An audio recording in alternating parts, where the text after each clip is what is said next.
आज हम बात करेंगे दिल्ली की राजनीति दावों की और उसकी जमीनी हकीकत की, क्योंकि दिल्ली सरकार क्या 1 साल पूरा हो गया है और सरकार अपने रिपोर्ट कार्ड में 1 साल को बड़ी उपलब्धि और सफलता के साथ बता रही है। लेकिन सवाल यह है, क्या सच में सब कुछ उतना अच्छा है जितना रिपोर्ट कार्ड में दिखाया जा रहा है, या फिर जमीन पर हकीकत बिल्कुल कुछ और कहानी कह रही है। नमस्कार, मैं हूं आशुतोष और आपने देखना स्टार्ट कर दिया है न्यूज आई। चलिए एक एक करके समझते हैं। सबसे पहले बात करते हैं प्रदूषण की। दिल्ली में हर साल सर्दियों के साथ प्रदूषण एक गंभीर संकट बन जाता है। इस साल भी हालात अलग नहीं रहे। हवा की गुणवत्ता कई बार खतरनाक स्तर पर पहुंच गई और लोगों को मास्क पहनकर घर से निकलना पड़ा। बच्चों और बुजुर्गों को सांस लेने में दिक्कत हुई और अस्पतालों में मरीजों की संख्या प्रदूषण के कारण लगभग बढ़ती चली गई। सरकार ने प्रदूषण कम करने के लिए कई दावे किए, लेकिन आम लोगों को राहत कहीं से मिलती नहीं दिखी। ये हर कोई इस समस्या को उस वक्त महसूस कर सकता था। सरकार ने दावे किए कि सरकार अलग अलग तरीके से उस पे काम कर रही है, लेकिन कई जगह देखा गया कि कैसे डाटा मैनिपुलेशन का काम सरकार की एजेंसियों के द्वारा किया गया। कैसे AQI जहां मीटर लगा हुआ है वहां कैसे छिड़काव किया गया कि हवा की गुणवत्ता को ठीक ठाक दिखाया जा सके।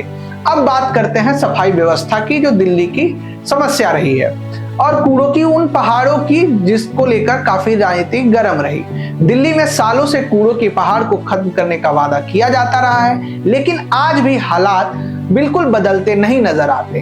दिल्ली में जब सरकार आई रेखा गुप्ता की, तो उनके द्वारा ये कहा गया कि वो सरकार बनते ही दिल्ली से कूड़े को बाहर कर देंगे। हालांकि रेखा गुप्ता ने जिस तरीके से इस बात को रखा था उस पे काफी मीम्स भी बने थे। जैसे कूड़े के पहाड़ अब भी शहर की सच्चाई बने हुए हैं। आसपास रहने वाले लोग बदबू, गंदगी और बीमारी के खतरे के बीच जीवन जीने को मजबूर हैं। आपने देखा होगा कि कैसे कूड़े के पहाड़ को जहां डंप किया जा रहा था, तो किराड़ी में कैसे वहां पानी भर गया था और वो गंदे नाले की पानी सबके घर में घुस रहे थे और वहां का जनजीवन काफी अस्त व्यस्त था। हालांकि जब मीडिया में रिपोर्ट्स आई तो अब जाके सरकार वहां जागी और वहां अब पानी निकासी का समस्या पे उन्होंने काम किया। कूड़े से और अच्छी चीजों से आसपास के रहने वाले लोग बदबू, गंदगी और बीमारी के खतरों के बीच जीवन जीने को मजबूर हैं। सवाल उठता रहा है कि जब वादा पूरा करना था तो फिर क्या ये ढेर आज भी क्यों खड़े हुए हैं। अब बात करते हैं बुनियादी सुविधाओं और सुरक्षा की। खुले पड़े उन सीवर की, टूटी सड़कें और लापरवाही की खबरें लगातार सामने आती रही है। हाल ही में खुले सीवर में गिरने से एक ही सप्ताह के अंदर 2 लोगों की मौत हो गई थी। यह सिर्फ हादसे नहीं थे, ये सिस्टम की लापरवाही की कीमत है जो आम जनता अपनी जान देकर चुका रही है। अब बात करते हैं रोजगार और कामकाजी लोगों की चिंता की, जो काफी सुर्खियों में रहे। आपने देखा होगा कैसे देवी बसों में जो कॉन्ट्रैक्ट पे काम करे ड्राइवरों और कंडक्टरों के सामने नौकरी जाने का खतरा मंडरा रहा था। वो लोग काफी परेशान थे। उन्होंने अलग अलग जगहों पर प्रोटेस्ट किया, अलग अलग बस डिपो प्रोटेस्ट हुआ। न्यूज आई भी अलग अलग जगहों पे उनकी समस्याओं को दिखाया और उनकी नौकरी जाने वाले लेटर जो आए थे, और वहां वो जो प्राइवेट कंपनी के मालिक थे उनसे भी हमने बात किया।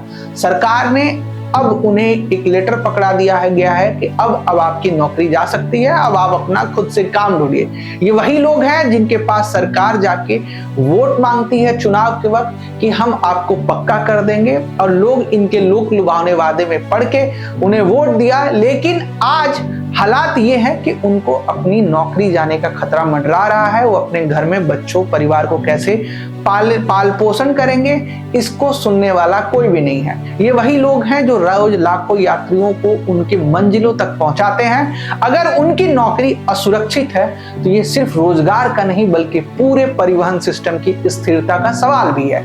अब सबसे बड़ा चिंता अपराध और नशे का बढ़ता प्रभाव दिल्ली में, उस पर बात करते हैं। दिल्ली में अपराध के मामलों को लगातार चिंता जताई जा रही है। आपने देखा होगा कि कैसी रिपोर्ट्स आ रही थी कि दिल्ली में लगातार पिछले 15 से 20 दिनों के अंदर 800 से ज्यादा लोग जो दिल्ली से गायब हो रहे थे। उस पे अलग अलग तरीके से लोगों ने अपनी प्रतिक्रिया भी दी थी।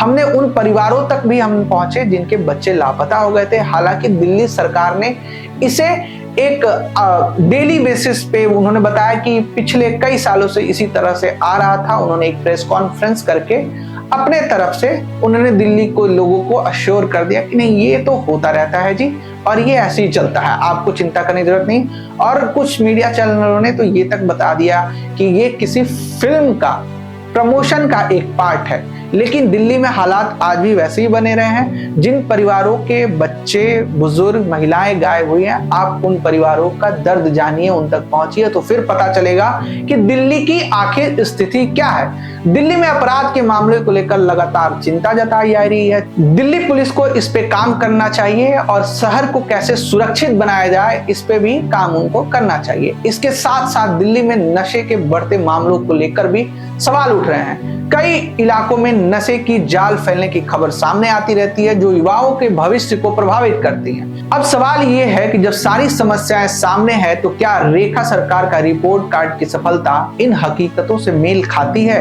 या नहीं? सरकार कहती है विकास हुआ है, लेकिन जनता पूछ रही है कि आखिर विकास कहाँ है, वो राहत कहाँ है जिनके नाम पे आप वोट लेके आए और हमने आपको वोट दिया। सरकार कहती है व्यवस्थाएं सुधरी हैं, लेकिन लोग पूछ रहे हैं हादसे क्यों नहीं रुक रहे हैं। सरकार कहती है शहर आगे बढ़ रहा है, लेकिन लोग पूछ रहे हैं हमारी समस्याएं कब खत्म होगी। यह सिर्फ राजनीतिक बहस का मुद्दा नहीं है, ये सवाल है जो इस शहर में सांस लेता है, काम करता है और अपने परिवार की सुरक्षित जीवन चाहता है। क्योंकि रिपोर्ट कार्ड कागज पर नहीं, लेकिन असली रिपोर्ट कार्ड जनता के अनुभव से बनता है। अब फैसला आपको करना है, क्या दिल्ली सच में बदला है या बदलाव सिर्फ दावों तक सीमित है?